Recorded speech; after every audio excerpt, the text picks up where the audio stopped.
ದೇವರ ಪರಿಶುದ್ಧ ನಾಮಕ್ಕೆ ಸ್ತೋತ್ರ ಉಂಟಾಗಲಿ. ಗುಡ್ ಮಾರ್ನಿಂಗ್ ಪ್ರಿಯ ದೇವರ ಮಕ್ಕಳೇ, ಎಲ್ಲರೂ ಹೇಗಿದ್ದಾರೆ? ಎಲ್ಲರೂ ಸಂತೋಷವಾಗಿದ್ದೀರಾ? ಎಲ್ಲರಿಗೂ ಈ ಮುಂಜಾನೆ ವೇಳೆಯಲ್ಲಿ ಕರ್ತನ ಅತಿ ಪರಿಶುದ್ಧವಾದ ನಾಮದಲ್ಲಿ ವಂದನೆ ಸಲ್ಲಿಸ್ತೀನಿ. ಈ ಸಂದರ್ಭದಲ್ಲಿ ನಾವು ದೇವರ ಸನ್ನಿಧಿಯಲ್ಲಿ ಪ್ರಾರ್ಥಿಸೋಣ. ಮಹಾಪರಿಶುದ್ಧನು ಸರ್ವಶಕ್ತನೂ ಆಗಿರುವಂಥ ನಮ್ಮ ಪರಲೋಕದ ತಂದೆಯಾದ ದೇವರೇ, ಅಪ್ಪ ಈ ಒಂದು ಒಳ್ಳೆಯ ಸಮಯಕ್ಕಾಗಿ ಸ್ತೋತ್ರ ಕರ್ತನೆ.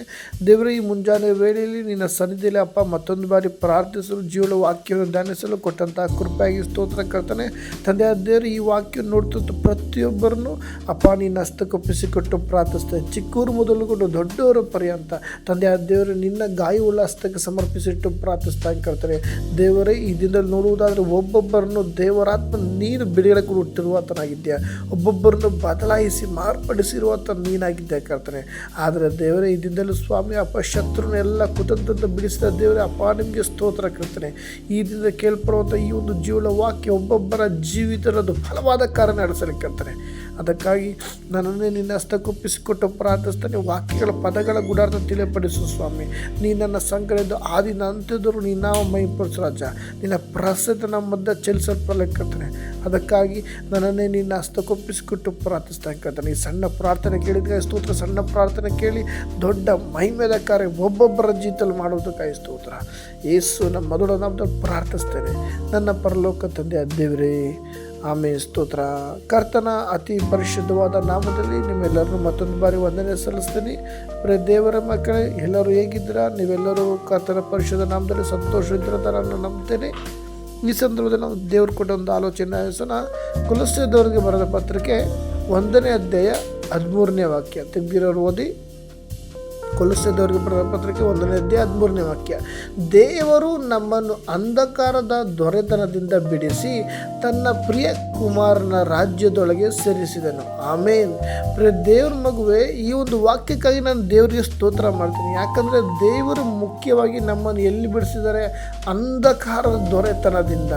ಪ್ರಿಯ ದೇವರ ಮಗುವೆ, ಈ ದಿನದಲ್ಲಿ ನನ್ನನ್ನು ನಿನ್ನನ್ನು ದೇವರು ಒಂದಾನೊಂದು ಸಮಯದಲ್ಲಿ ನಾವು ಸತ್ಯವನ್ನು ತಿಳಿಯುವುದಕ್ಕಿಂತ ಮುಂಚೆ ಒಂದು ಅಂಧಕಾರದ ದೊರೆತನ, ಒಂದು ಪಾರಂಪರಿಕ ಒಂದು ಸ್ವಭಾವ, ಶತ್ರುವಿನ ಒಂದು ಬಂಧನ, ಒಂದು ಮಾಟ ಮಂತ್ರಕ್ಕೊಂದು ಬಂಧನವಾಗಿದ್ದು, ಅಥವಾ ಪಾರಂಪರ್ಯದಿಂದ ರೂಢಿಸಿ ಬಂದಂಥ ವಿಷಯಗಳಿಗೆ ನಾವು ಬಂಧನವಾಗಿದ್ದು, ದೇವರಿಗೆ ಇಷ್ಟವಿಲ್ಲದಂಥ ಕಾರ್ಯಗಳಲ್ಲಿ ನಾವು ಒಂದು ಬಂಧನವಾಗಿದ್ದು, ಅದಕ್ಕಾಗಿ ದೇವರು ಒಂದು ಅಂಧಕಾರದ ದೊರೆತನದಿಂದ ನಮ್ಮನ್ನು ಬಿಡಿಸಿದ್ದಾರೆ.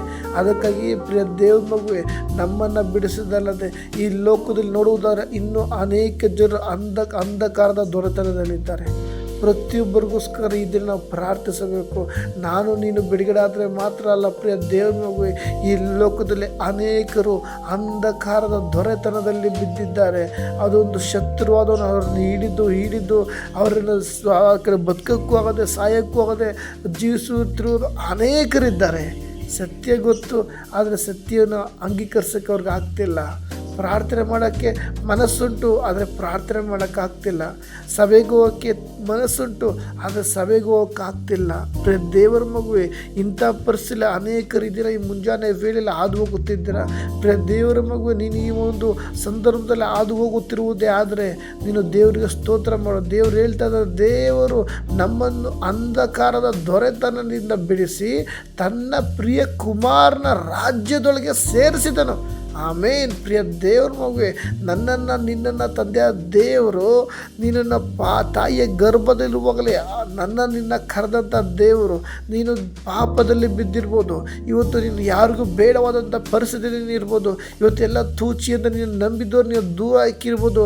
ಪ್ರಿಯ ದೇವ್ರ ಮಗುವೆ, ನೀನು ಸರಿ ಇಲ್ಲ, ನೀನು ಪಾಪಿ, ನೀನು ಹಂಗೆ, ನೀನು ದರಿದ್ರ ಅಂತ ಅನೇಕರು ನಿನ್ನನ್ನು ಆಡ್ಕೊತಾ ಇರ್ಬೋದು.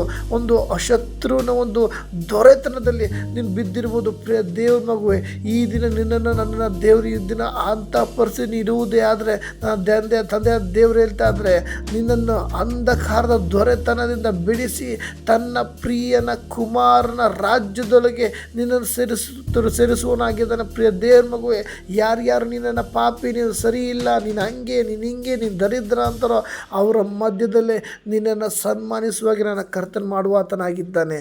ಯಾಕಂದರೆ ನಿನ್ನ ಮೇಲೆ ದೇವರ ಉದ್ದೇಶ ಇದೆ. ಅದು ಉದ್ದೇಶ ಯಾವುದು? ಪರಲೋಕದ ತಂದೆಯ ದೇವರ ರಾಜ್ಯದೊಳಗೆ ನಿನ್ನನ್ನು ಸೇರಿಸುವುದಕ್ಕಾಗಿ. ಅದಕ್ಕಾಗಿ ನನಗಾಗಿ ನಿನಗಾಗಿ ತಂದೆಯ ದೇವರು ಮನುಷ್ಯನಾಗಿ ಈ ಭೂಮಿಗೆ ಬಂದಿದ್ದಾನೆ. ನನ್ನ ತಪ್ಪು ಪಾಪಗಳಿಗೋಸ್ಕರ ಆತನು ಶಿಲುಬೆಯಲ್ಲಿ ಯಜ್ಞವಾಗಿದ್ದಾನೆ. ಪ್ರಿಯ ದೇವರ ಮಗುವೆ, ನಿನ್ನ ಒಂದು ತಪ್ಪು ಇರ್ಬೋದು, ನನ್ನ ತಪ್ಪು ಪಾಪಗಳಿಗೋಸ್ಕರ ಆತನು ಮನುಷ್ಯನಾಗಿ ಬಂದಿದ್ದಾನೆ. ನನ್ನ ತಪ್ಪುಗಳಿಗೋಸ್ಕರ ಆತನು ಶಿಲುಬೆಯಲ್ಲಿ ರಕ್ತವನ್ನು ಸುರಿಸಿದ್ದಾನೆ. ನನ್ನ ತಪ್ಪುಗಳಿಗೋಸ್ಕರ ಆತನು ಶಿಲುಬೆಯಲ್ಲಿ ಯಜ್ಞವಾಗಿದ್ದಾನೆ. ಪ್ರಿಯ ದೇವ್ರ ಮಗುವೆ, ಮಾತ್ರವಲ್ಲದೆ ನಿನ್ನನ್ನು ತನ್ನ ರಕ್ತವನ್ನು ಸುರಿಸಿ ಕರೆದಿದ್ದಾನೆ. ತನ್ನ ಪ್ರಾಣವನ್ನು ಕೊಟ್ಟು ನಿನ್ನನ್ನು ಆರಿಸಿಕೊಂಡಿದ್ದಾನೆ. ಆದರೆ ಪ್ರಿಯ ದೇವ್ರ ಮಗುವೆ, ಈ ದಿನದಲ್ಲಿ ನಾವು ಇನ್ನೂ ಅಂಧಕಾರ ದೊರೆತದಿರುವುದಕ್ಕಾಗಿ ದೇವರು ನಮ್ಮನ್ನು ಕರೆದಿಲ್ಲ. ಆ ದೊರೆತನದಿಂದ ನಿನ್ನನ್ನು ಬಿಡಿಸಿ ಪರಲೋಕದ ರಾಜ್ಯದೊಳಗೆ ಸೇರಿಸುವುದಕ್ಕಾಗಿ ನಿನ್ನನ್ನು ಕರೆದಿದ್ದಾನೆ. ಈ ದಿನದಲ್ಲಿ ಪ್ರಿಯ ದೇವ್ರ ಮಗುವೆ, ನಾವು ಯಾವ ವಿಷಯದಲ್ಲಿ ನಾವು ಬಂಧನವಾಗಿದ್ದೇವೆ? ಪಾರಂಪರಿಕ ವಿಷಯದಲ್ಲಿ ನಾವು ಬಂಧನವಾಗಿದ್ದೀವ, ಅಥವಾ ಅನಾರೋಗ್ಯದ ವಿಷಯದಲ್ಲಿ ಬಂಧನವಾಗಿದ್ದೀವ, ಅಥವಾ ಮಾಟಮಂತ್ರ ವಿಷಯದಲ್ಲಿ ಬಂಧನವಾಗಿದ್ದೀವ, ಅಥವಾ ಆತ್ಮಿಕ ವಿಷಯದಲ್ಲಿ ಬಿದ್ದೋಗೋ ಪರಿಸ್ಥಿತಿ ಇದ್ದೀವ, ಅಥವಾ ಪ್ರಾರ್ಥನೆ ಮಾಡೋಕ್ಕಾಗದೆ, ದೇವರಿಗೆ ಪ್ರಯೋಜನ ಆಗೋಕ್ಕಾಗದೆ, ದೇವರಿಗೆ ಒಂದು ಇಷ್ಟವಿಲ್ಲದಂಥ ಕಾರ್ಯದಲ್ಲಿ ನಾವು ಬಂಧನವಾಗಿದ್ದೀವಿ. ಕೆಲಸ ದೇವರಿಗೆ ಸಮಯ ಕೊಡದಂತೆ ಶತ್ರುವಿಗೆ ಸಮಯ ಕೊಟ್ಟು ನಾವು ಶತ್ರುವಿನ ಒಂದು ಕುತಂತ್ರದಲ್ಲಿ ನಾವು ಇದನ್ನ ಒಂದು ಅಂಧಕಾರದ ದೊರೆತನದಲ್ಲಿ ಬಿದ್ದಿರ್ಬೋದು. ಪ್ರಿಯ ದೇವ್ರ ಮಗುವೆ, ಅಂಥ ಪರಿಸ್ಥಿತಿ ನೀನು ಇರುವುದೇ ಆದರೆ ಈ ಮುಂಜಾನೆ ವೇಳೆ ನನ್ನ ತಂದೆಯ ದೇವರ ವಾಕ್ಯ ಬರೆಯಲ್ಪಟ್ಟಿದೆ, ದೇವರು ನಮ್ಮನ್ನು ಅಂಧಕಾರದ ದೊರೆತನದಿಂದ ಬಿಡಿಸಿ. ಈ ಮುಂಜಾನೆ ವೇಳೆ ನಂಬುವರ ಜೀವಿತ ನನ್ನ ಕರ್ತನ ದೇವರು ಕಾರ್ಯ ಮಾಡುವಂತನಾಗಿದ್ದಾನೆ. ಯಾರ್ಯಾರು ಬಂಧನದಿದ್ದಾರೋ ಅವ್ರಿಗೆ ಹೇಳ್ತಾರೆ, ನಾನು ಈ ದಿನ ಅಂಧಕಾರದ ದೊರೆತನದಿಂದ ನಾನು ಬಿಡಿಸ್ತಾ ಇದ್ದೇನೆ. ಈ ದಿನ ದೇವರ ವಾಕ್ಯಕ್ಕೆ ನಾವು ಒಪ್ಪಿಸಿಕೊಳ್ಳೋಣ. ನೀನು ಅಂಥ ಪರಿಸಿರುವುದಾದರೆ ನಿನ್ನನ್ನು ಬಿಡಿಸಿ ನನ್ನ ಪ್ರಿಯ ಕುಮಾರನ ರಾಜ್ಯದೊಳಗೆ ಸೇರಿಸುವನಾಗಿದ್ದಾನೆ. ಅದಕ್ಕಾಗಿ ಈ ವಾಕ್ಯಕ್ಕೆ ನಾನು ಸ್ತೋತ್ರ ಮಾಡ್ತೀನಿ.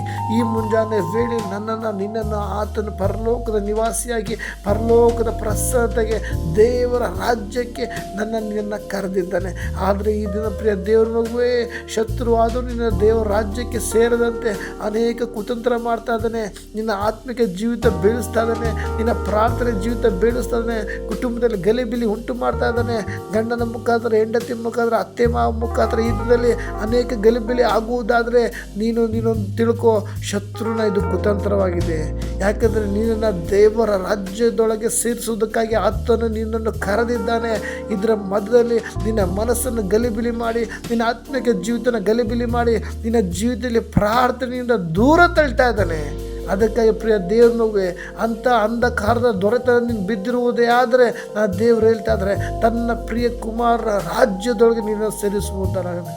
ಆಮೇಲೆ ಪ್ರಿಯ ದೇವ್ರ ಮಗುವೆ, ಈ ದಿನದಲ್ಲಿ ನಾವು ಯಾವುದೇ ದೊರೆತನದಲ್ಲಿರ್ಬೋದು, ಒಂದು ಬೇಜಾರು, ಕೋಪ, ಮನಸ್ತಾಪ, ಆದರೆ ಪ್ರಾರ್ಥನೆ ಮಾಡೋಕ್ಕಾಗದಂಥ ವಿಷಯ, ಪ್ರಾರ್ಥನೆ ಮಾಡಬೇಕು ಅಂತಂದರೆ ಮನಸ್ಸುಂಟು ಆದರೆ ಮಾಡೋಕ್ಕಾಗದ ಈ ಥರ ನನ್ನ ಯಾವುದೇ ಒಂದು ಪರಿಸ್ಥಿತಿ ನಾವು ಇರುವುದೇ ಆದರೆ ಅಂಥ ಒಂದು ಅಂಧಕಾರದಿಂದ ಈ ದಿನ ದೇವ್ರು ಬಿಡಿಸುವತನಾಗಿದ್ದಾನೆ.